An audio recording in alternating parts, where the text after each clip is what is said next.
શું બનાવ્યું છે તમે? ATM machine. કેવી રીતે કામ કરે છે બેટા? બે લાઈટ તો લાગે. સરસ, વેરી ગુડ. આ શું છે? આગળ પાછળની સંખ્યા શીખવા માટે. કેવી રીતે છે? Very good. 100 પહેલા 100, હા, અને પછી 102. સરસ સરસ. આ શું છે? ચલો સરસ. આ શું બનાવ્યું? વનચક્કી. Very good. ચલો આ શું બનાવ્યું છે? કાટખૂણા. કેવી રીતે અને કયા કયા છે સમજાવો તો. લઘુ પણ એવું હશે નાના, ધીરું પણ એવું હશે મોટા, કાટકો, રેખા, પરાવર્તન કોણ. આ શું છે? ઘનાકાર. ચલો આ આકારને કયો કહેવાય? આકાર લંબઘન. એને કેટલા ફલક હોય છે? અને ધાર કેટલી? શિરોબિંદુ. આ કયો આકાર છે?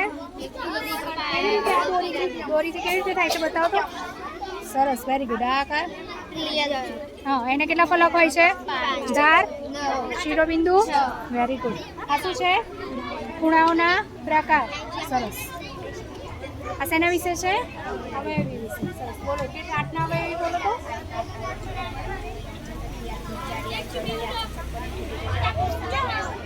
Very good. આ શેના વિશે બનાવ્યું છે બેટા? અપૂર્ણાંક વિશે. ચલો આ શું બનાવ્યું છે આટલું સરસ? અપૂર્ણાંકનો બગીચો.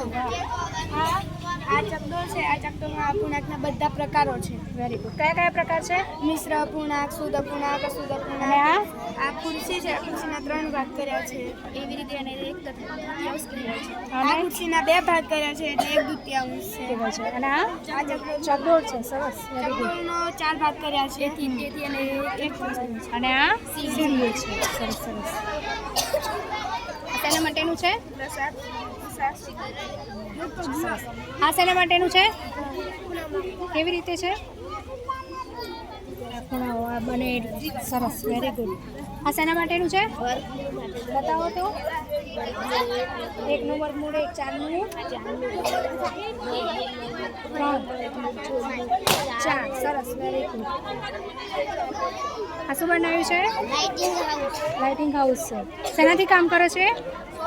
સોલરથી કામ કરે. સરસ. સૂર્ય. સરસ, સૂર્ય નીકળી ગયું તમારે. ચાર્જિંગ થઈ જાય.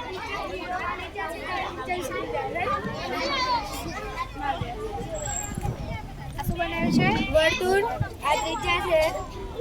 જે રેખાખંડનું એક અત્યબિંદુ વર્તુળનું કેન્દ્ર હોય છે અને બીજા અત્યબિંદુ વર્તુળનું કેન્દ્ર હોય તેવા રેખાખંડને વર્તુળની ત્રિજ્યા કહે છે. ચલો આ શું છે? વ્યાસ. વ્યાસ કોને કહેવાય? મોટા વર્તુળના કેન્દ્રમાંથી મોટી પસાર થતી દીવાલની વર્તુળનો વ્યાસ કહે છે. ચલો આ શું છે?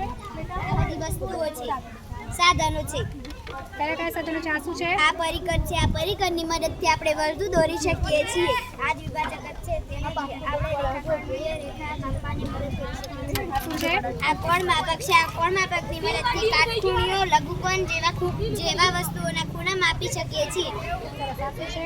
આ કાટખૂણો છે. તેનાથી આપણે કાટખૂણો દોરી શકીએ છીએ. આ શું છે? આ લઘુકોણ છે. તેનાથી આપણે લઘુકોણ દોરી શકીએ છીએ. આ ઘડિયાળ ચક્ર છે. આ બારનો ઘડી લીધો છે પણ આપણે 1 થી 20 સુધી એક ઘડી લઈ શકાય છે. તે આપણે રમતા રમતા પણ શીખી શકીએ છીએ. Very good, very very good. આ શું છે બેટા? હા,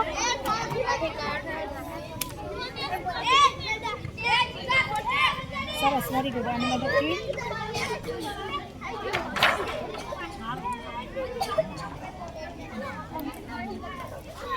આ શું છે? રમત છે. સરસ. ધન હોય તો ઋણ હોય તો સરસ. આ શું છે? ત્રિકોણ છે. ત્રિકોણના 3 પ્રકાર હોય છે. સમબાજુ ત્રિકોણ એટલે બધી બાજુનું સરવાળું એક સરખું થાય તેને સમબાજુ ત્રિકોણ કહે છે. દ્વિબાજુ ત્રિકોણ એટલે 2 જ બાજુનું માપ સરખું હોય તેને સમબાજુ ત્રિકોણ કહે છે. અને વિષમબાજુ ત્રિકોણ એટલે બધી બાજુનું માપ